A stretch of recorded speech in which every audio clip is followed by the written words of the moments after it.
Hello, goblins and ghouls, and welcome to my Haunted Life podcast. I'm your host, Angela Hartshorn, and on today's podcast, we are going to the oldest bar in Seattle, and quite possibly the most haunted. Also, this is a graphic one. We are talking about some really brutal murders and hangings, so, yeah, this is your trigger warning. It gets a little cringy later.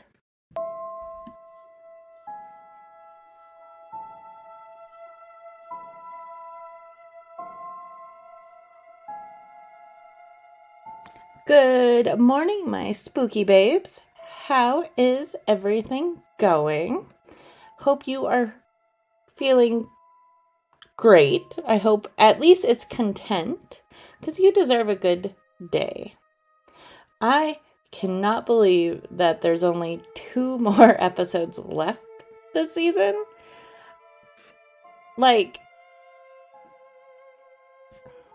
I like doing the seasons, I think.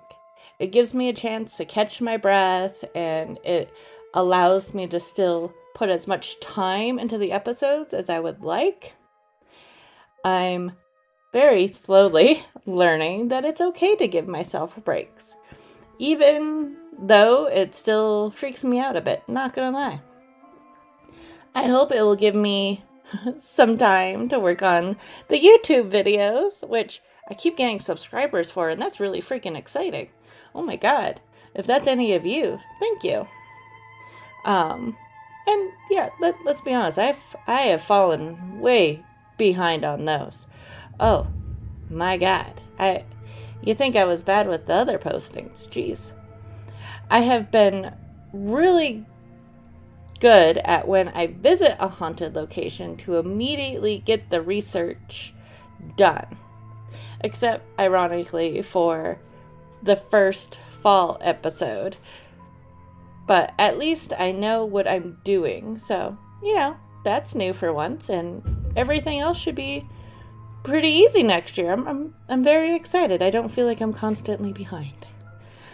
There's a chance for a little side project this summer, but we'll see. I might just take the break. But we'll see. I'm a workaholic. We'll see what happens. It'll be a surprise for all of us. And I think that's about it for housekeeping. It's just really weird that we're coming to the end of this season. I'm so excited. Yeah, so that's cool. On this week's episode, we are going to the Merchant Cafe, Seattle's oldest bar, and possibly the most haunted. I honestly think it's probably up there. It's an awesome place, and I don't think I have been to a place that takes their hauntings so seriously, and the documentation of hauntings so seriously. It's really cool. The hauntings are embraced there. It's so much fun. So, let's get into it, shall we? Grab yourself a cup of tea, make sure the doors are locked and the sage is close by. I have a story to tell you.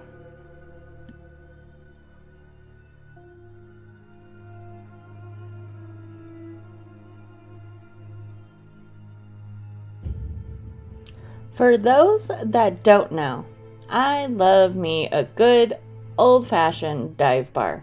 I freaking love it. I grew up going to some old, dirty neighborhood bars, so they hold a very soft place in my heart. Lots of really good family memories kind of thing. That's how I felt walking up to the Merchant Cafe. So, I went into the Merchant Cafe completely blind. I knew absolutely nothing about it.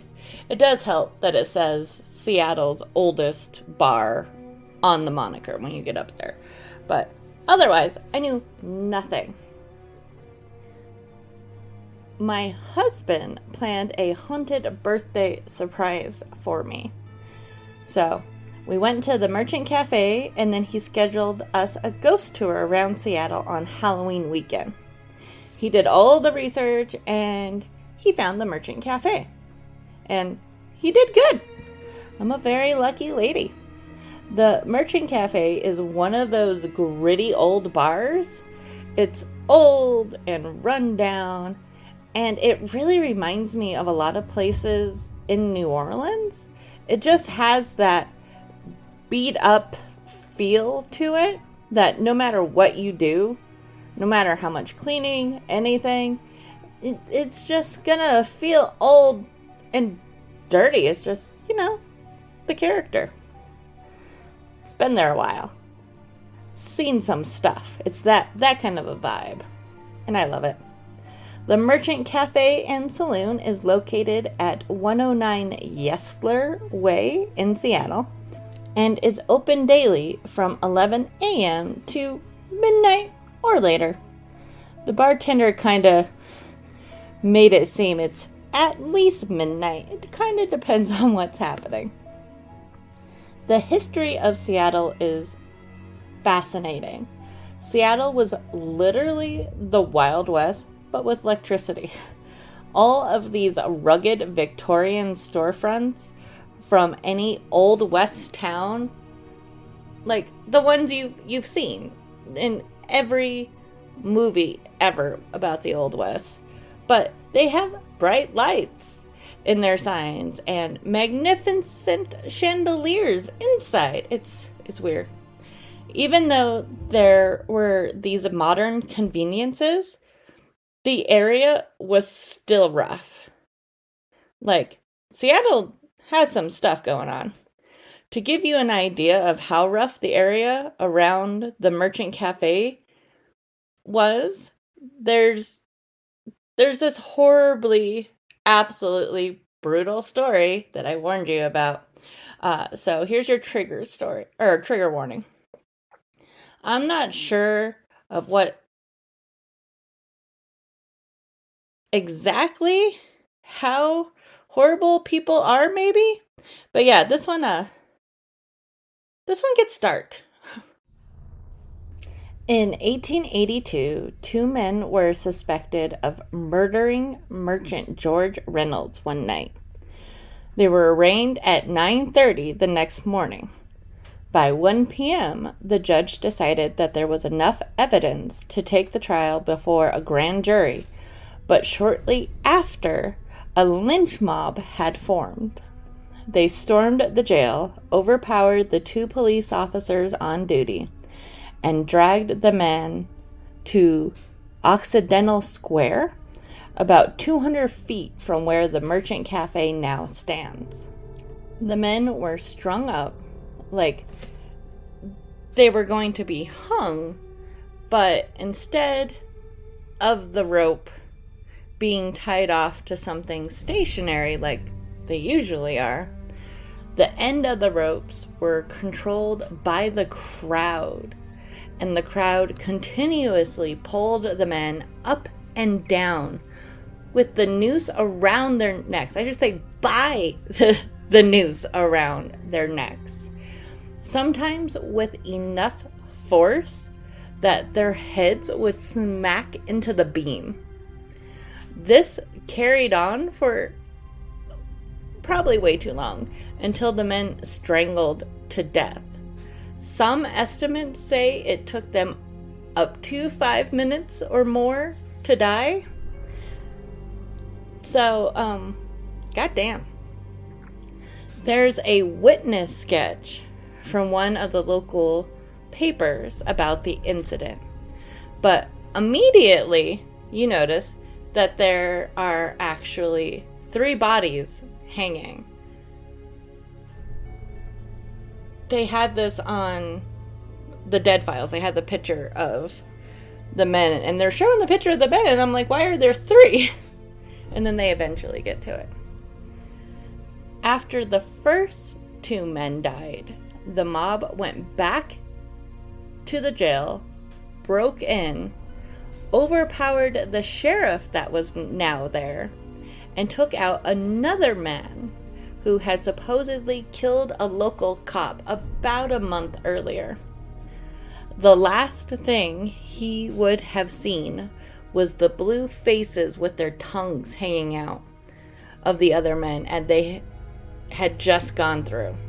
So he had a pretty good idea of what was going to happen to him, and he was probably horrified. He said, while up on the gallows, "If you hang me, you are hanging an innocent man." The crowd didn't care and strung him up anyways, and did the same horrible pulling up and down on his rope until he died. It turns out he might have actually been innocent. The officer he shot was in plain clothes when the officer chased this guy down an alley. I couldn't find out why he chased him down an alley, but he did. The guy thought he was a robber and shot him. Even as the cop was dying, he said the guy didn't know he was a cop. So it was basically self-defense. So, yeah, humans can be brutal. But that's the vibe around this area. Just a sidebar, where the Merchant Cafe is now is still not a great area. We told our bartender that we had walked there from our hotel, and he was absolutely shocked. He told us we definitely shouldn't be walking back, and if we needed him to, he would get us an Uber. If I remember right, it was 2nd Street, maybe 3rd. It was one of the numbers that should be avoided at all cost, especially at night. We mentioned this to our Uber driver as well, and he had the same reaction. Shocked. Like, everybody just knows to avoid that area, apparently. Also, Seattle is littered with missing person signs, usually young women, because human trafficking is insane out there. So yeah, Uber when you go to Seattle.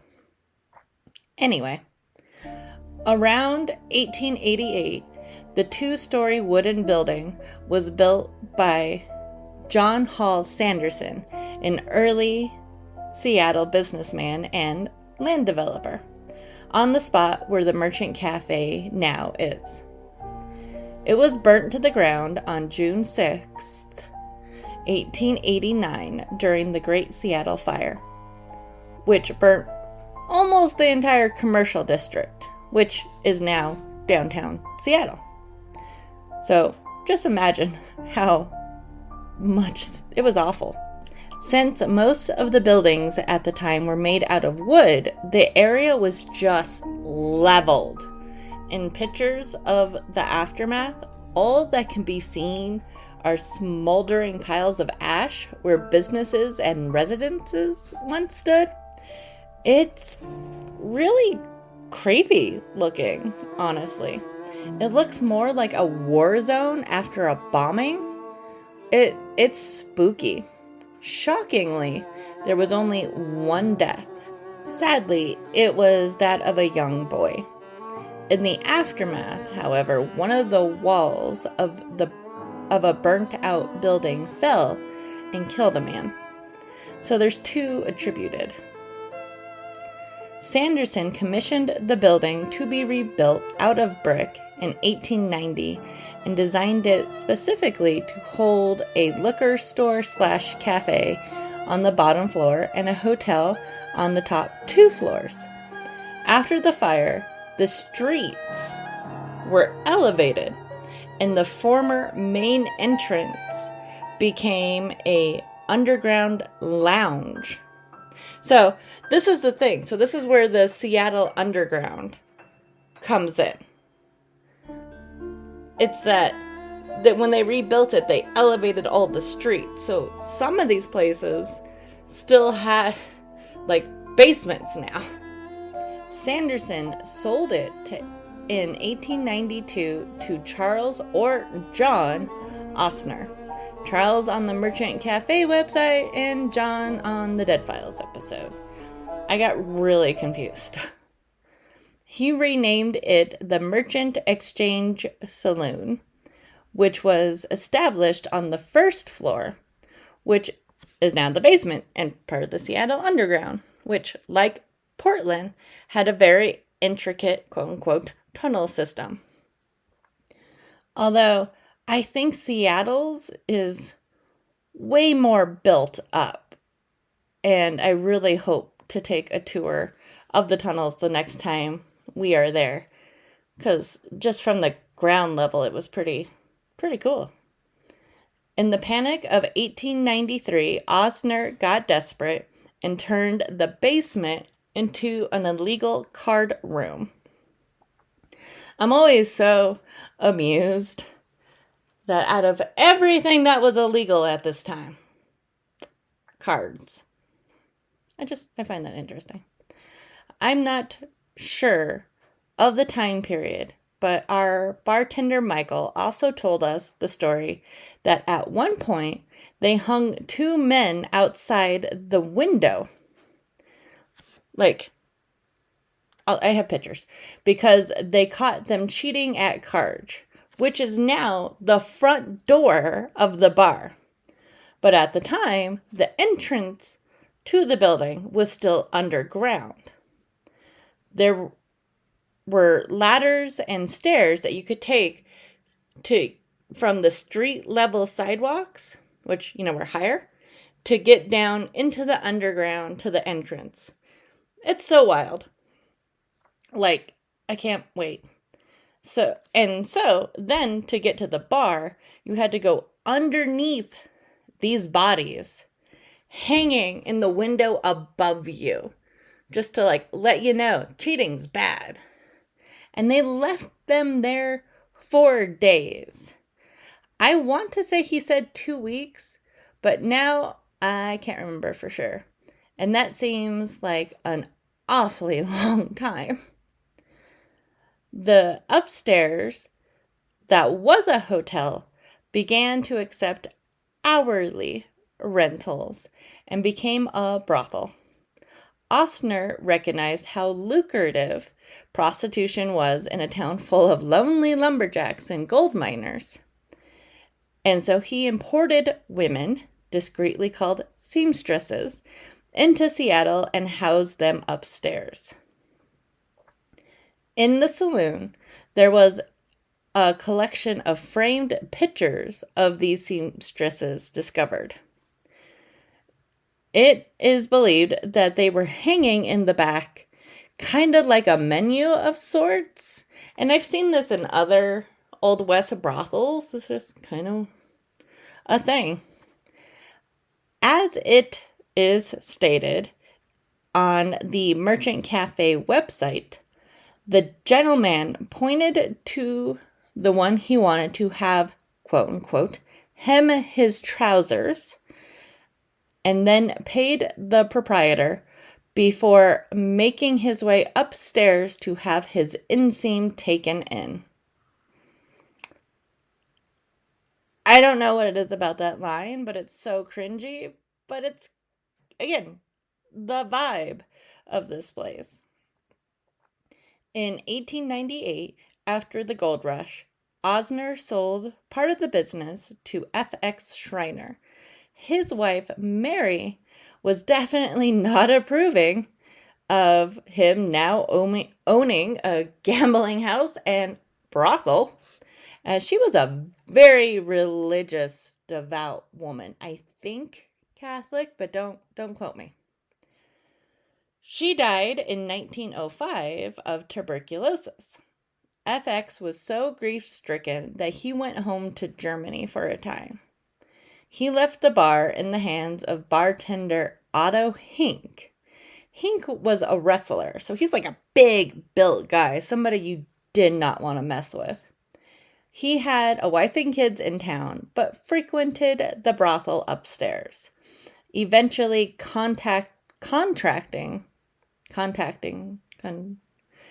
getting syphilis of the brain, and basically developed dementia at 42.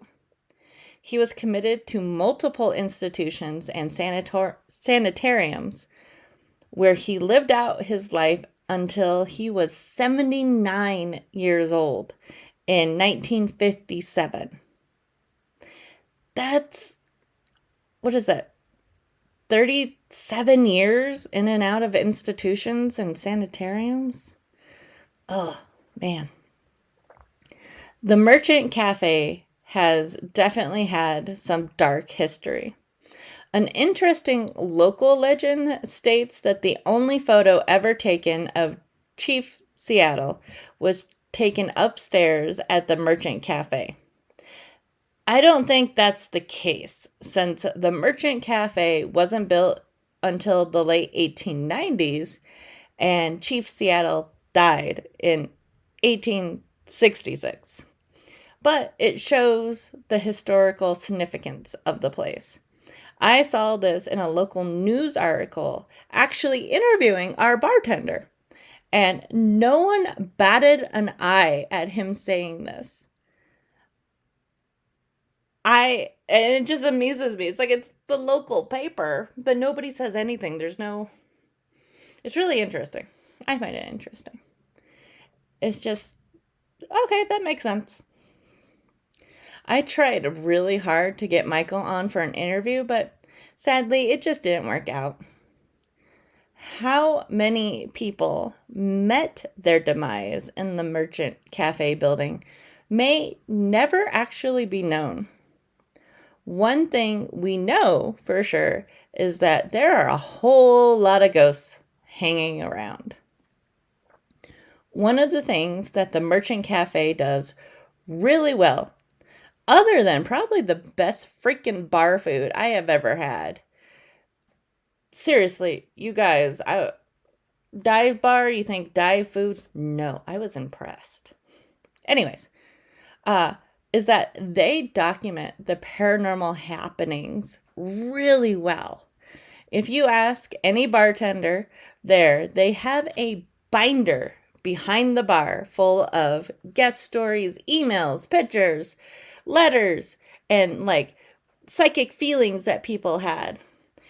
It's chocked full of orb pictures, weird experiences, and so many other weird. It's weird. It's a very strange place. They have some of this document on their website as well. So here are the ones from the website. I'm just going to read them in their entirety as they are posted.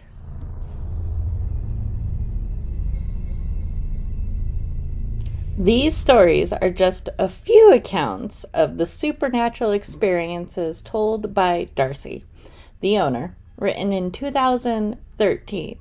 And these are like, I would say like the big three. I think there's three. There's like big three stories from the place. So, it says, The Pitcher. I am the owner of Merchant's Cafe and Saloon. My story starts a week after getting the business. The building owner gave me a picture of a girl that worked upstairs in the brothel.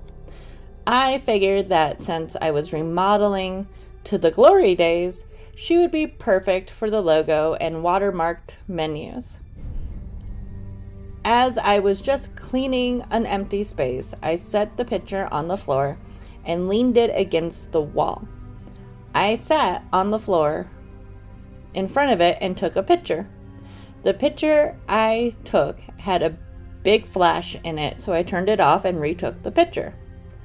The reflection of the flash was gone, but many things came into the picture that were not there. Instead of a black background, she was standing in front of a vanity of items on it, with items on it. Along with that, you can see a reflection of a lamp in the vanity of the mirror with a ladder close to her. There is also a couch and chair in the picture that I took, but not the original. Ask the bartender to see the photo that I took, and you can compare it to the original hanging in the dining room. Don't worry, I have these pictures. I have pictures of these pictures, I should say. So, the next one, the doll. I was bartending when I saw an old man, about 70 years old, standing at the end of the bar.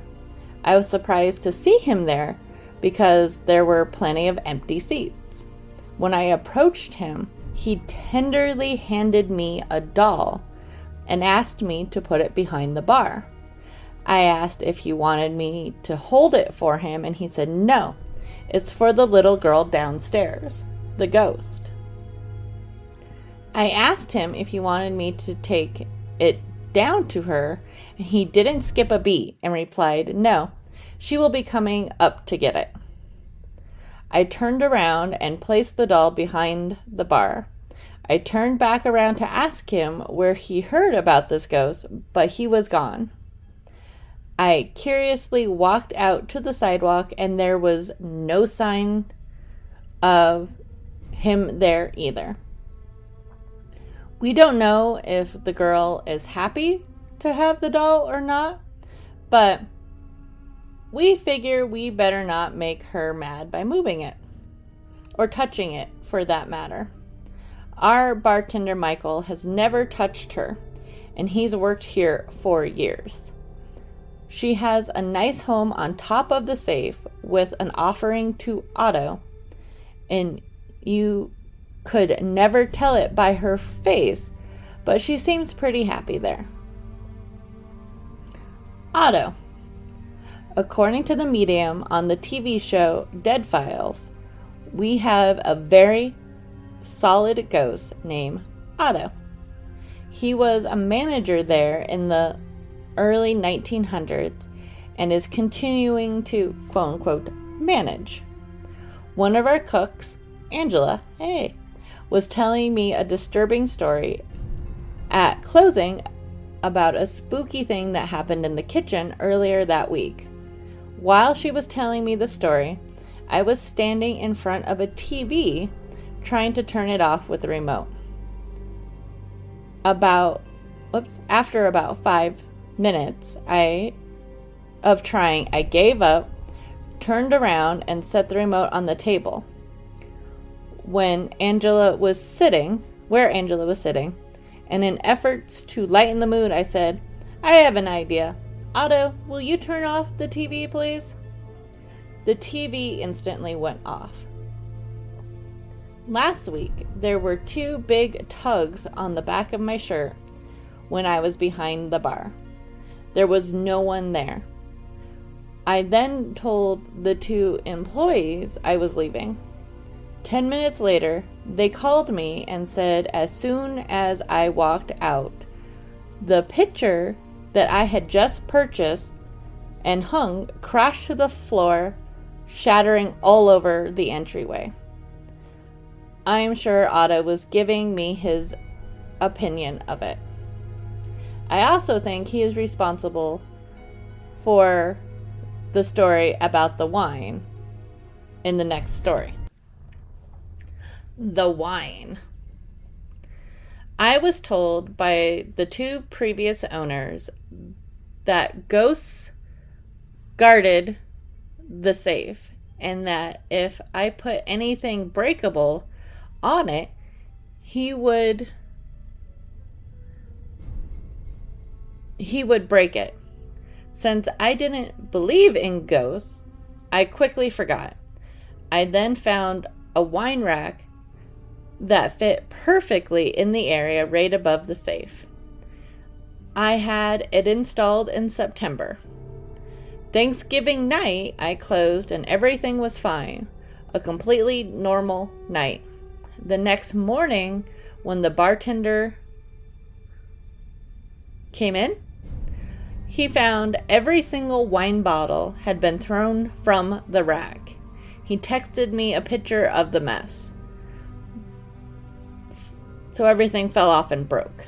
The restaurant had not been broken into. Everything else was in just the same perfect order as the night before.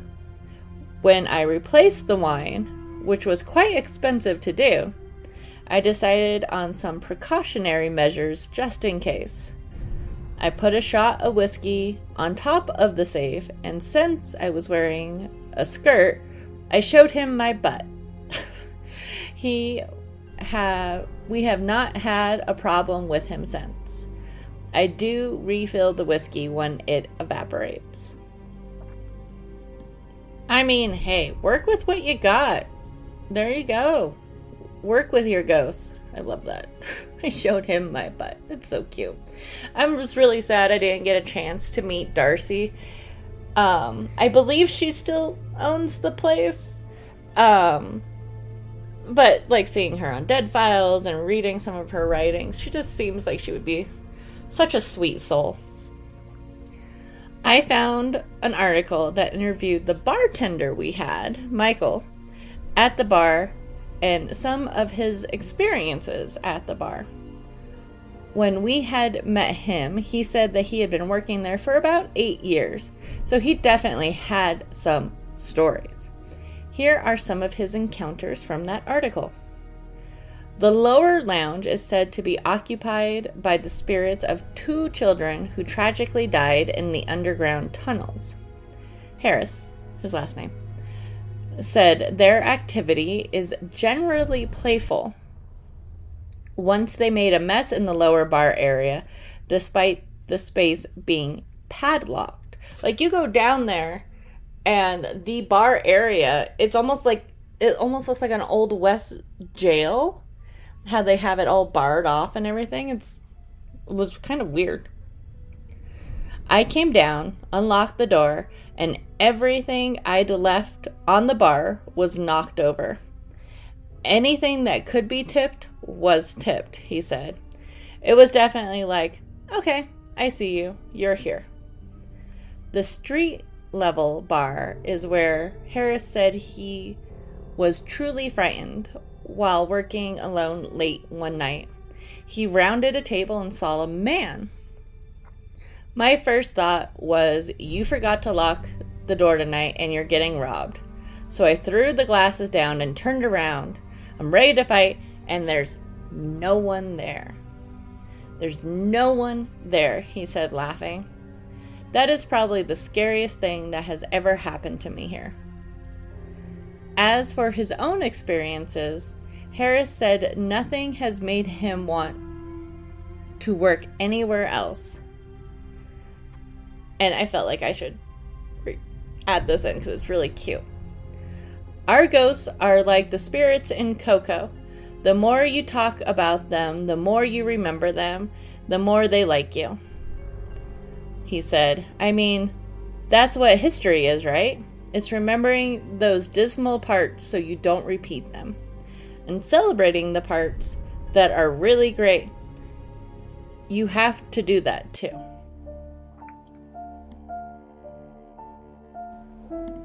There was even an episode of The Dead Files filmed at the Bertrand Cafe. Season 2, Episode 7. Michael kept quoting to us. It could be episode 9. I can't remember exactly what he told me. I had to look it up. But it's one of those fun things. If you look it up on the Travel Channel, it's another thing. If you look it up on the Xfinity app, it's another thing.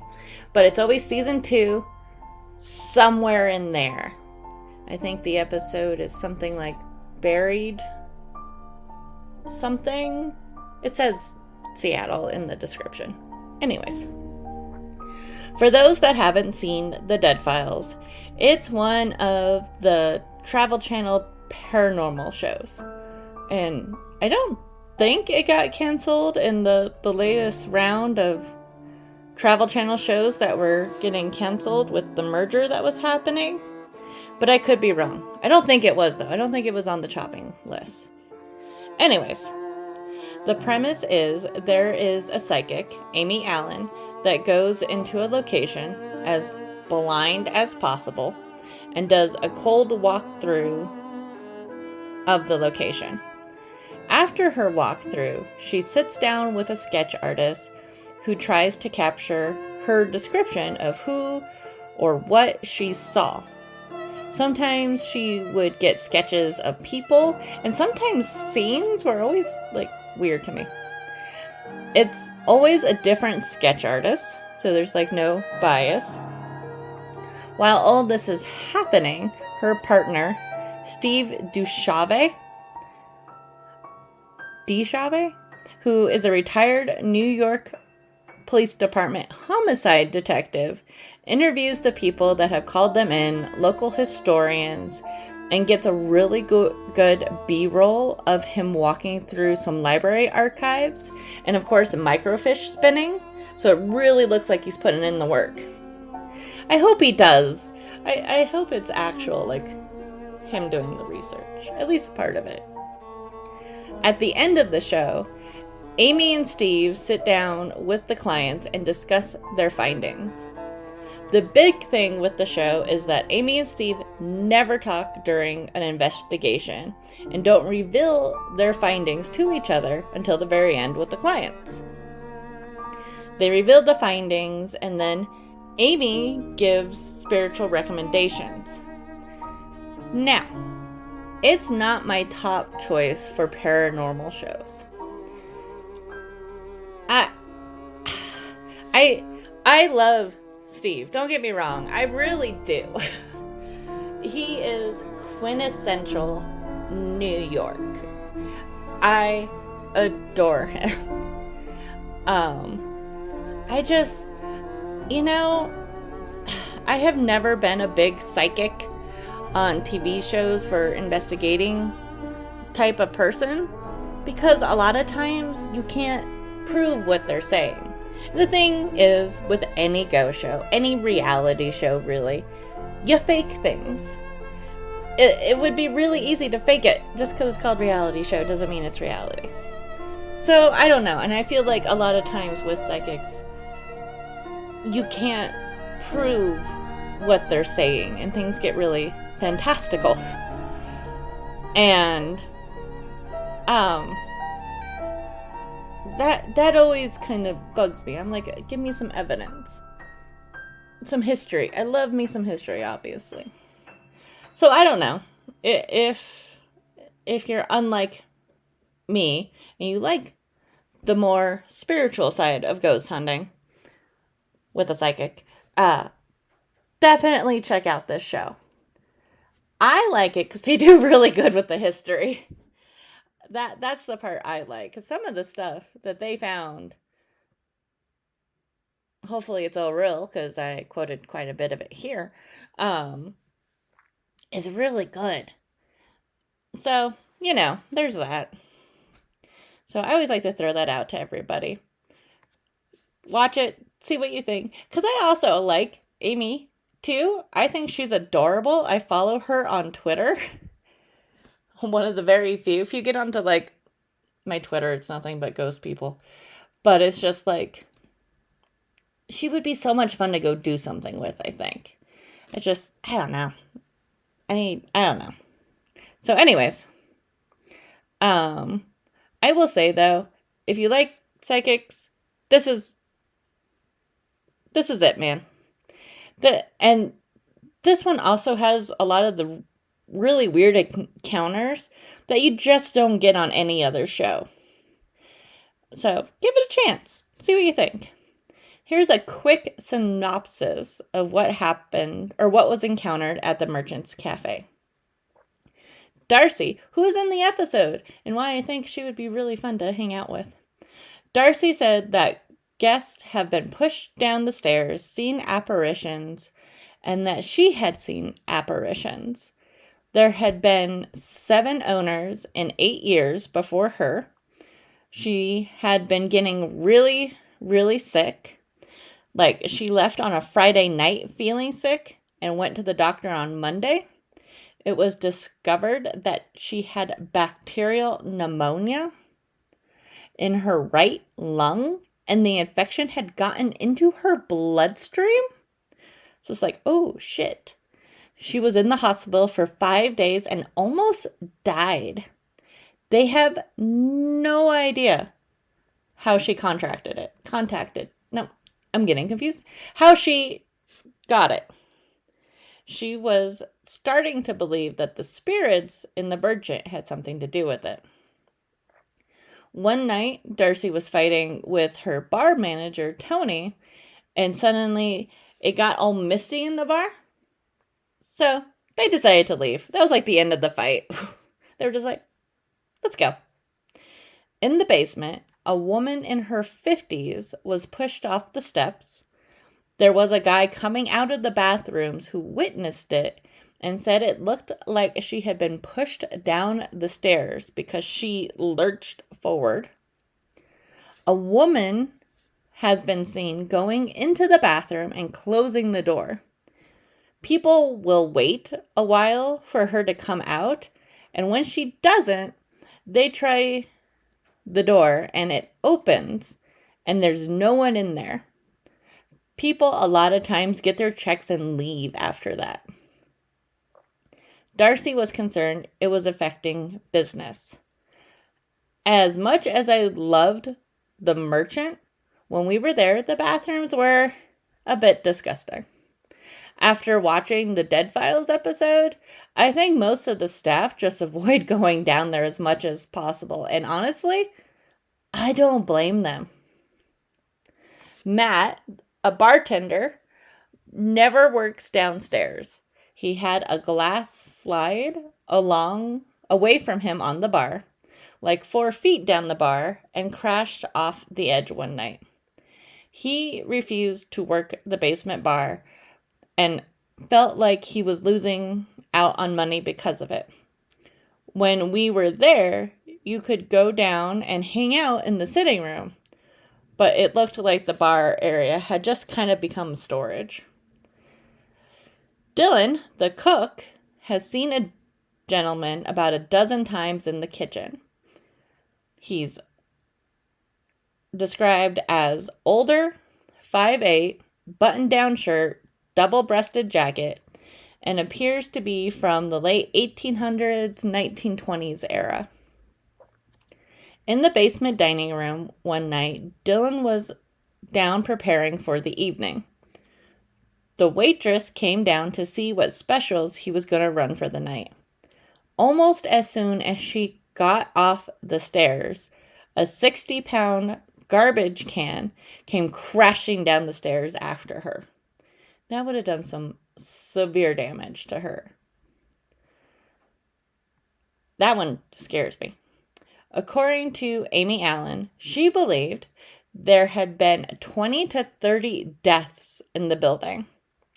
She encountered a guy with part of his face missing. He didn't like being interfered with, she said. Very his way or the highway type. He made Amy very nervous and full of agony. He moves through things, and you would feel him if you were angry. He also mentioned missing a child and not being able to see his child. Toward the end, Amy decided he was just very protective of the bar against the other entities that were there. They decided with the research that this was Hink, the wrestler turned bartender. Amy also came across a religious woman who is described as scary. She liked to pick on sickly people, especially women, to make them sick and could eventually kill them. With the research, they decided it was Mary Schreiner.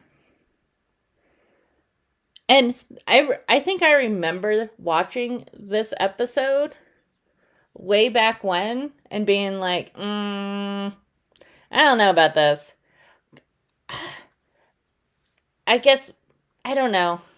You never know how somebody was in life, but I feel like there's a lot of disparaging remarks they make about people sometimes who are dead and gone with no real evidence. And I think that's one of the things that always kind of gives me a feeling about Dead Files. Anyways, Amy also describes these weird little creatures like black crabby creepy things. She said that they stalk people and are constantly touching, grabbing, and giving people the chills. Amy believed that they died in a fire. They were trapped or stuck and couldn't get out, so they were bent on revenge against the living. They learn everything about a person and mess with them. That's another one I'm like, I don't know. Amy recommended for the lady spirit for Darcy to find a medium with a background in counseling who was also some kind of healer to try to get her to pass on. If that didn't work, they would have to exorcise her from the building. Darcy would also need a cleansing. She did recommend letting Hink stay since Otto, that's what they called him on the website, since he is just protecting the place. For the creatures, she recommended a funeral and then a blessing, and they should eventually move on. Darcy, according to the show, had not followed what Amy told her to do. Her health had gotten progressively worse, and she was looking for a priest to do an exorcism. I'm going to assume she got it taken care of because the Dead Files were there in 2013, and I believe she's still the owner. I think so. Not 100% sure. I remember the bartender talking about her, so I think so. One of my favorite things in the binder of hauntings is how many other psychics and parapsychologists write to the Merchant Cafe saying how wrong Amy Allen was. It was so funny. Like the names, the Charles and John Osner, there's this quote-unquote parapsychology guy that made a numbered list of all the things she got wrong, and that was one of them. Or I guess the Dead Files, not her in particular. And unfortunately, most of this is directed at Amy. But yeah, that was a thing. I remember that being in there and being like, really? It's not the worst. It's not that big of a mistake. But yeah, this is really interesting. It was like a lot of like armchair investigators situation in this binder. The biggest complaint seems to be about the creatures in the basement. There's this one letter that this woman is absolutely convinced that the things in the basement are demons, and the priest that they had on the episode isn't a good priest, and they really need her services to come in and take care of things. I don't know if they ever contacted her. I have a feeling they didn't, so I guess it will just be another mystery of the Merchant Cafe.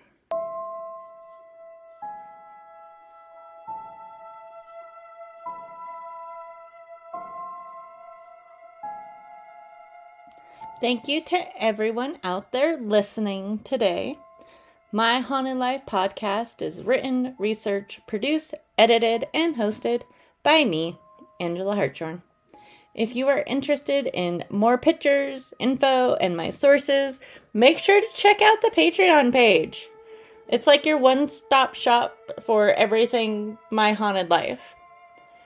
A lot of the stuff is free, but, you could help support the show for as little as $2 a month. And I definitely think in the off season, I'll be doing a couple episodes for my Patreon subscribers. You can also check out the website if you just want a nice, simple listen at myhauntedlifepodcast.com. All the episodes are there. And if you have information about today's episodes you want to tell me about, or a ghost story to share, email me at myhauntedlifepodcast@gmail.com. Or you can write me on Facebook, Instagram, TikTok, all at My Haunted Life Podcast. I got all the socials there. While you're there, please like and follow and comment. It honestly makes my day. Oh, and the YouTube! The YouTube is My Haunted Life Podcast. I try to keep everything simple. Music is by Ghost Stories Incorporated. And that's it for this show. I'll see you guys all next week. Last episode of the season on My Haunted Life Podcast. And until then, stay spooky.